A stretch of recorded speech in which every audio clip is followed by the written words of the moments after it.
Good morning, student. Today in theme 10, we will discuss about the last topic of this chapter, Santhals. Yes, here you see in this picture, these were the tribals people, Santhals. This is the picture of Santhal village. They were lived in this type of village. Now the reasons for the Santhals revolt. Here you see the first reason. Santhals had to had come to the Rajmahal Hills in 1780s, and the British official invited them to settle in the jungle mahals. Okay, so by the invitation of the Britishers invited these Santhals people that to came and start the work in this area.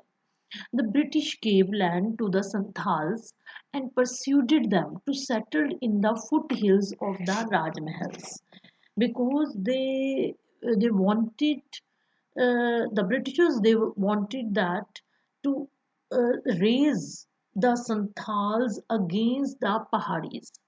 By the 1832, a large area was demarcated as the Damine Koho and was declared as the land of the Santhals who lived within it.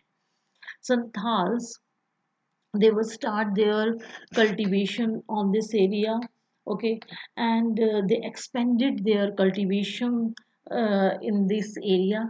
So in 1832 the Britishers they declared that area as the Damine Koho, okay, where the Santhals lived. After the demarcation, the settlement area of the Santhals expanded very rapidly from 40 Santhal villages in 1838 and 1,473 villages by 1851. So, in this way, we see that the villages of these Santhals were rapidly very fast. Okay, and the population increased for mere 3,000 to over 82,000. So the as the cultivation expanded and increased, the volume of revenue flowed into the company's offers. Now here you see the Santhals myths and songs of the 19th century refer very frequently to a long history of travel. They represent the Santhal past as one of the continuous mobility, a tireless search for a place to settle here in the Damine Koho. Their journey seemed to have come to an end.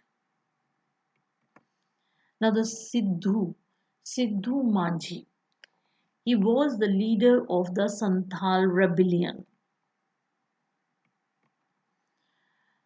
Now again we see the another reasons for the Santhal revolts. The Santhals soon realized that the land they brought under cultivation was slipping out of their hand.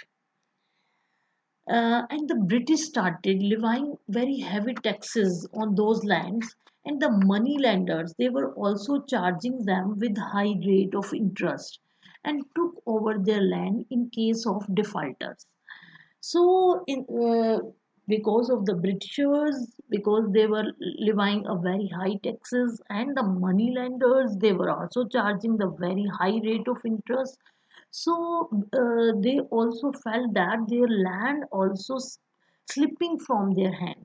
And by 1850, they realized that the time had come to rebel against the Jamidar, moneylenders, and the colonial state. It means against the Britishers in order to create an ideal world that would be ruled by the Santhals themselves.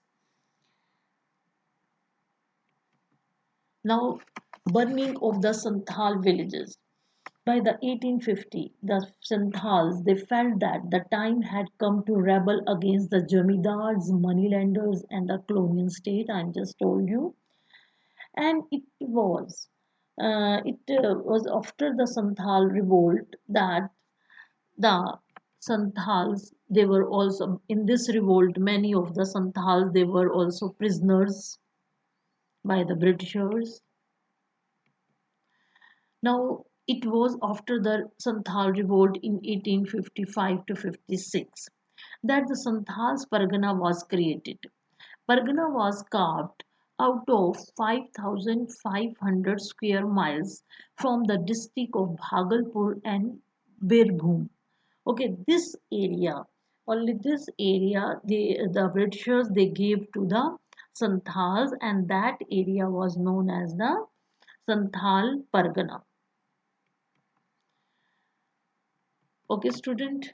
Now, in this way, the colonial state hoped that by creating a new territory for the Santhals and imposing some special laws within it, and the Santhals could be consolidated. So, in this way, the Santhals they were restricted only on this area. Okay, student, our this chapter is completed. Thank you.